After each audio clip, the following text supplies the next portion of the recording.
Right, standing here with Stephen Castle, rightfully says the manager of Denis Mwale, not the trainer. How are you doing? Very well, thank you. Nice to be on Boxing Talk. My first time or second time, eh? It's sick. First time with me though. Yes. Yeah, that's right. Yeah, nice to be here. Thank you. Well, good to be by your gym again. It's also been a while since I've come by the gym, but you have Denis Mwale on the card, ESPN Africa 14. What do you think about that? Yeah, look, it's a fight that we wanted to put, was supposed to happen last year. And then, of course, that whole thing got postponed. So it's a fight I think Denis needs. We've had two unfortunate trips to Tanzania that didn't go our way. I always knew it was going to be hard to go and win there. You know, but going to somebody's backyard, especially in Africa, it's extremely hard. And it proved to be the case. You know, we lost on points very narrowly. So yeah, back here where everybody knows Denis, I think, and I think it's a good fight. No, it's not going to be an easy fight. By no means, I think Gift's a good fighter, but it's a good test for Denis to see that what he's been doing for the last sort of 2-3 years is going to pay. You know, since changing camps is going to pay off, and whether it'll happen. So yeah, it's a good fight for him. We look forward to it. I wanted to talk about that change in camps because Denis looked quite settled when he was with Jody, and now he's back here at Top Box again, training with Shepherd again. I mean, how's the difference been in him? Yeah, I think Denis sort of felt that he wanted to get back to the way he was boxing right in the beginning of his career when he was with Shepherd. We spoke about it, and I said, listen, you know, after we went to Tanzania for the first fight, we lost that very narrowly. He felt that he needed a change. He felt he lost a bit of power.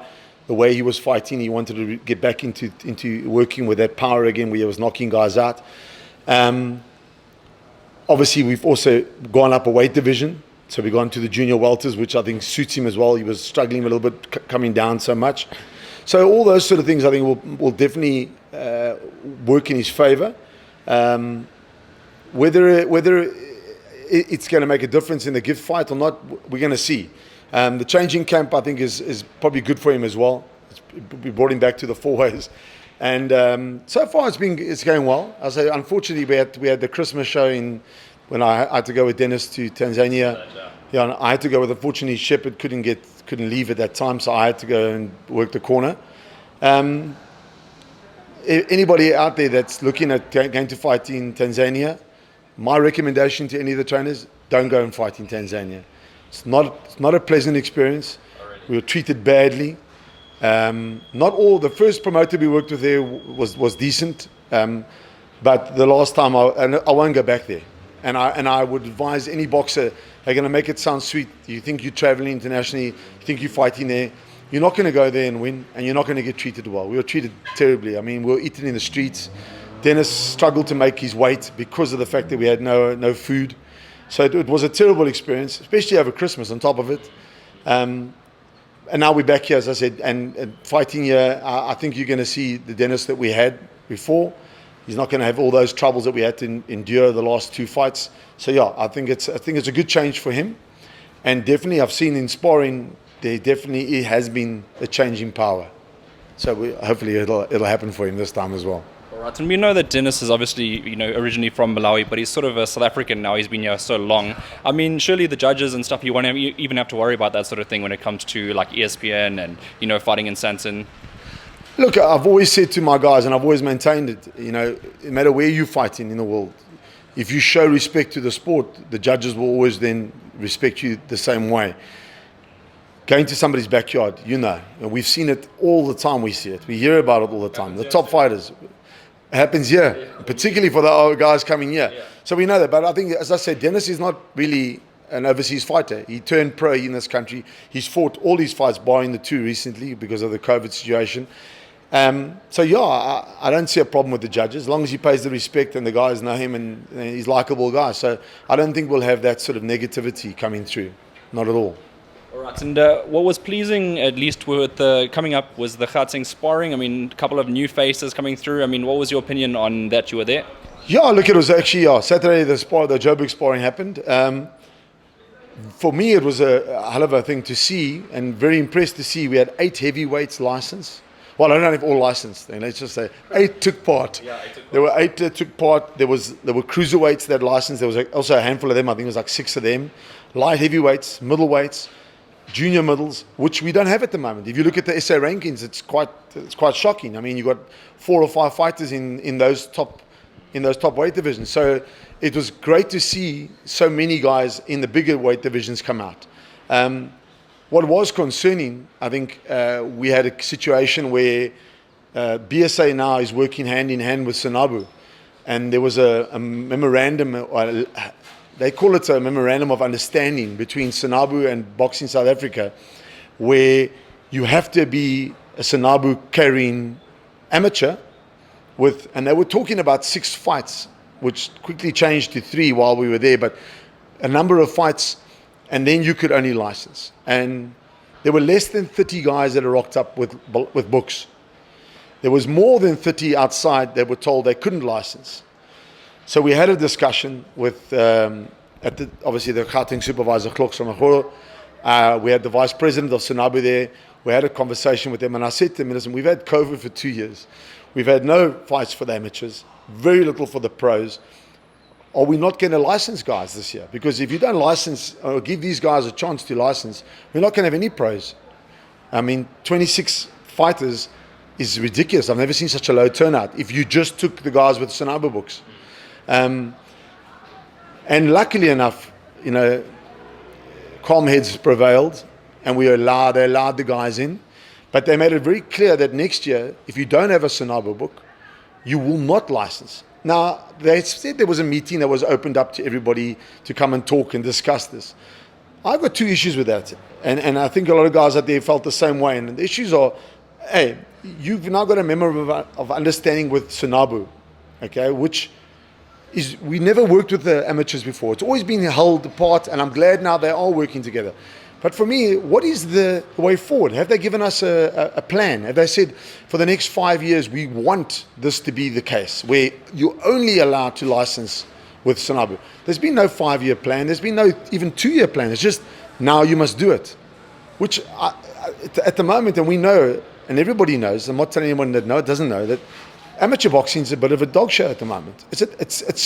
You guys can't get fights. They don't even want to get involved. White collar seems to be the way everyone seems to be going at the moment, but they don't want to even acknowledge white collar, which for me is a flaw in boxing. When we started white collar more than 10 years ago, we were asked Boxing South Africa to get involved, to make it part of it, to police it, which they should have done. 10 years down the line, we've got more white collar tournaments happening than amateur tournaments, more guys available to fight in those and wanting to turn pro through those, and they're still not acknowledging it. They're still not looking for a way to incorporate it. So there's a big flaw. But again, going back to Sanabu hasn't given us a plan. They haven't said, we want this, and how they're going to do it. Because all they're doing is giving us the same, exactly what they've done every time out. Have a tournament, no pre-matching properly organized. Guys rock up, weigh, spend 3 hours wasting their time. They haven't fixed the sport in amateur levels. They're still doing what they did 20 years ago. Why isn't Sanabu saying, we have a plan, this is what we want to achieve, and invite us in to achieve that? Nobody wants to work with him, except the office. So that, for me, is something that needs to be discussed, and somehow we're going to get to the point. Because I think it's a great idea that we do have a hand-in-hand with amateurs, especially with amateurs changing the way they score, changing the headgear, almost making it professional in terms of how it's run. It should be worked more closely with professionals. But how are we going to get there? Because it's still been run amateurish. And for me, that's something that Sanabu needs to look at. And Boxing South Africa needs to look at in terms of getting that a roadmap forward, a proper plan forward, that's how we want it. 50% of next year's must have books, 75% must have it. Then eventually we get to 100%. But right now, the guys are not going to do amateurs because they can't afford the time off to do it. What about white collar boxing? You mentioned that obviously a lot more people are doing white collar boxing now. They're taking it up. It's a bit easier for them. It's more accessible. The only thing about it is, when I picked up on my recent trip to England, was the white collar boxing there, they have results. So one of the guys gets their hand raised, and I wanted to ask you about that because you're big into the white collar scene. So listen, white collar has always been an experience. It's about the experience of fighting. It's never been about winning or losing. Originally, when I brought white collar back here 10 years ago, when I went and I spoke to Bruce Silverglade in Gleason's gym in America, I went out there to ask him how he did it, because he started white collar in America. And he said it's all about the experience. Both hands get raised. There's no winner or loser. The reason why winners and losers keeps coming up and guys keep trying to do it is because of amateur boxing. It's like a trying to copy each other's systems, and The guys are trying to do that because they're trying to give the guys the acknowledgement because they can't get it through amateur boxing. Should we allow white collar to have winners and losers? I personally don't like the idea. I think it should stay the way it is. It's a way of that experience, having that experience. If we had proper amateur boxing, we wouldn't have to worry about that. The guys would be getting their win and losers. Then white collar would be exactly what it's supposed to be, the social arm of boxing. So I don't personally like it. Yeah. Is it going to happen more and more? Without a doubt, it's going to happen more and more. I'm even thinking about doing it. Even though I don't like it, I'm thinking, if I'm towing the line and listening to what the rules and regulations of the Boxing Act says that you can't do it, and yet everyone else is doing it and no one's been pleased on it, we're having this big Sun City fight, custom investor fighting there for big money, exhibition bout, should never be allowed because it's transgressing the act. Yet they allow it. Boxing doesn't do anything about it. So why shouldn't we all then just do it?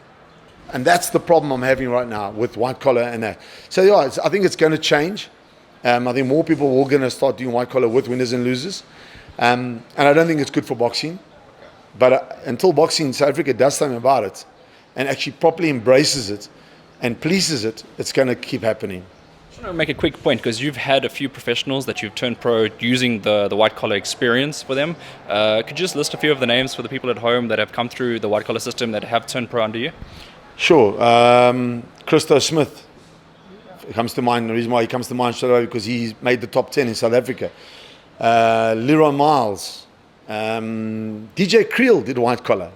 There's so many. I mean, they really there's a hell of a lot that have just done white collar and then turned pro. I've got a list actually. I was actually busy compiling it. Sorry, I caught you off guard there. No, I've actually got a list. I was busy compiling, going through the oldest. But those are the guys that I know that I turned pro through white collar. Leroy Miles, Christo Smith, DJ Krill took part in one of my events. So there are a lot of them. And in the professional MMA, Chad Hanekom, Superman, well known, he did white collar. Okay. Before he did a professional fight or amateur MMA, he did a white collar fight. So there's another guy on the other side of the thing. So there is a value for white collar, and I've always said there's a value for it, but it needs to be run and policed properly because there are rogue guys that are doing it, they aren't obeying the rules correctly, and they are getting guys getting hurt. And it lessens the sport when you don't respect the sport. Professional boxing, amateur boxing, it takes a lot to do that. It takes a lot to get in that ring. It takes a lot to live that lifestyle. Now you get a guy that does white collar, that trains twice a week, he gets in the ring, and you want to give him the same respect. I give him respect for getting in the ring, but it's not the same as what a guy professional has to go through. And when you start raising a man's hand to say he won, I don't know if it's the same, man. I think you take away a little bit from the sport. And that's why I've never done it. I've never, at all my events, I've got number 32 coming up now in 2 weeks' time. I've never done a winner and loser. I stay away from it because I do respect the sport. Let's see what happens. Right. Well, we'll keep a close eye on that one. Maybe one day, as you said, you're just going to have to do it in terms of if you have to turn guys pro. Maybe it's just going to have to be a forced situation. But until that point, you're going to keep strong to the roots. Yeah, I try. I want to. That's what I want to do. We've got Masterbox happening now for the older guys anyway. Oh, I saw that. Yes. Yeah. So Masterbox is happening. We're hoping to get our first event coming up in April and May, and that's over 35. So, and that's competitive. We Sanabu registered, so the guys can fight competitively. They want to get the win or lose. They want to fight for titles. They want to have. We're talking about possibly going to the States at the end of the year and competing with Masterbox there. So there is a way for the older guys that can't go, the under 35s. There is a way now for them to get that win and lose. So hopefully when Masterbox launches and Sanabu picks its game up a little bit in terms of the amateur side, we will get that where white collar can just stay what it is, and that is a social, fun side of boxing. All right. Well, thank you very much, Stephen Castle, for catching up. Is there anything I left out? Anything you want to add to that? I think we spoke about a lot of things, but no. Thank you very much for having me. And I'm hoping boxing. We see a lot of tournaments happening this year. There's a lot of promise. ESPN. We got Studio 4. We were all there on Saturday at that new venue. So there's a lot of promise for a lot more happening, and I just hope that all these guys are licensed on Saturday, and obviously the rest of the provinces all licensing now in the next few weeks, that these guys get a chance to show what they can do.